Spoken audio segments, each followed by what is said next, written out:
La muerte es un concepto ambiguo que existe desde el inicio de la vida. Mucho antes de conocer nuestros propios pensamientos, la muerte ya predominaba por encima de nosotros. Se ha convertido en un tema que maravilla a muchos, así como perturba a otros. Es por eso que el día de hoy les hablaré acerca de la muerte en los términos jurídicos. Buenos días, soy Abraham Soto de la Facultad de Derechos en la Universidad Nororiental Gran Mariscal de Ayacucho, primer semestre, y el día de hoy les vengo a hablar acerca de la extinción de la personalidad jurídica. En este trabajo hablaremos de dos temas, cada uno con ramificaciones importantes para comprender mejor, en los términos jurídicos, la extinción y noción de la personalidad jurídica.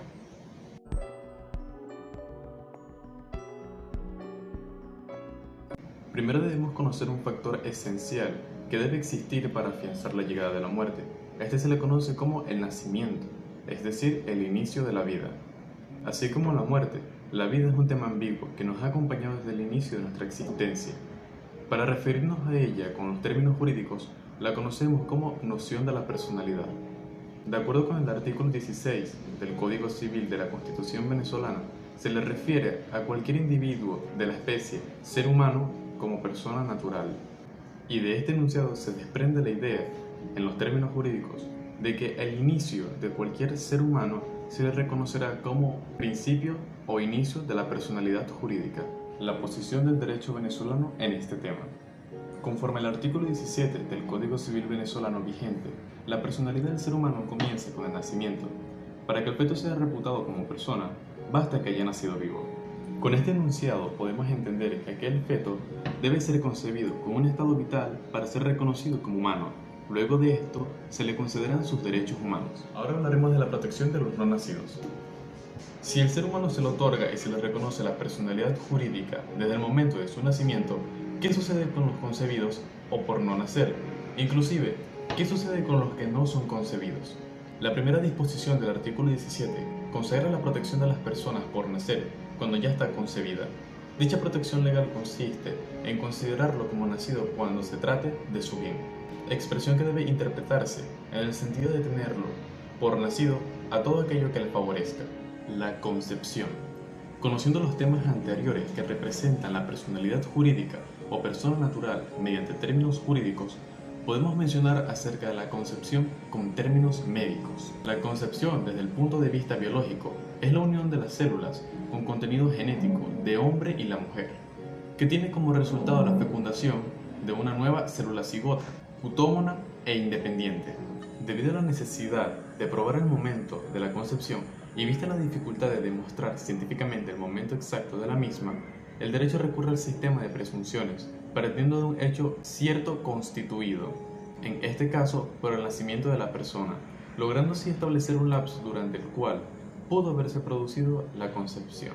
Ahora bien, podemos hablar acerca del segundo tema, extinción o fin de la personalidad del ser humano, en otras palabras, la muerte.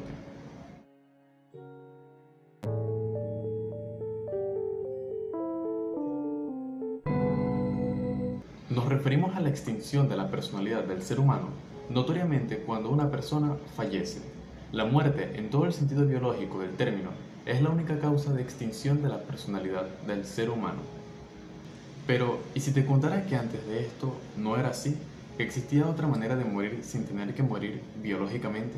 En el derecho antiguo, o mejor conocido como derecho romano, existía la muerte civil. Consistía en la pérdida de los derechos civiles de un individuo, aun cuando no se ha producido la muerte biológica de éste. Se supone que conlleva la privación de sus derechos como una pena sancionada por el juez.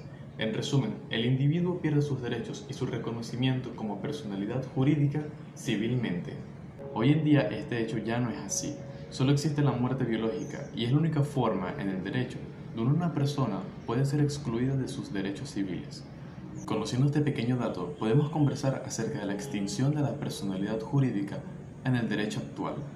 Se toma en cuenta generalmente la cesación de las funciones vitales notables para que se considere la muerte de una persona y el medio legal, por excelencia, para probar tal situación, es la pérdida de defunción o la sentencia supletoria emitida por un tribunal, en caso de no existir la primera de ellas. Si se carece de una prueba real o directa de la muerte, se utilizan como pruebas indirectas o presunciones los llamados sistemas de premorencia y conmemorencia. Empecemos con el sistema de premorencia. De acuerdo con este sistema, se determina cuando no existe un orden de muertes que sobrevive el más fuerte, basando como ello criterios objetivos como la edad o el sexo. El sistema de conmemorencia. Este se refiere en establecer un orden de muertes de varias personas, ya sea por accidente, y se presume que todas fallecieron al mismo tiempo. Esto se determina ya que nunca se encuentra un orden específico de quién murió antes que otro. Se puede anexar todo esto en el artículo 994 del Código Civil. Ahora hablaremos de la presunción de muerte por accidente. Si una persona se ha encontrado en un naufragio, incendio, terremoto, guerra u otro siniestro semejante, y a raíz de esto no se ha tenido noticias de él, se presume que ha muerto.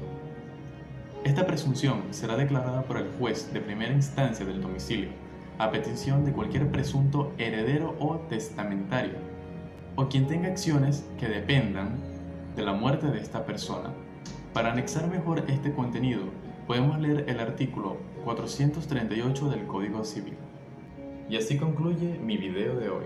Muchas gracias por haberme acompañado y haber escuchado mi contenido. Espero que tengan un buen día.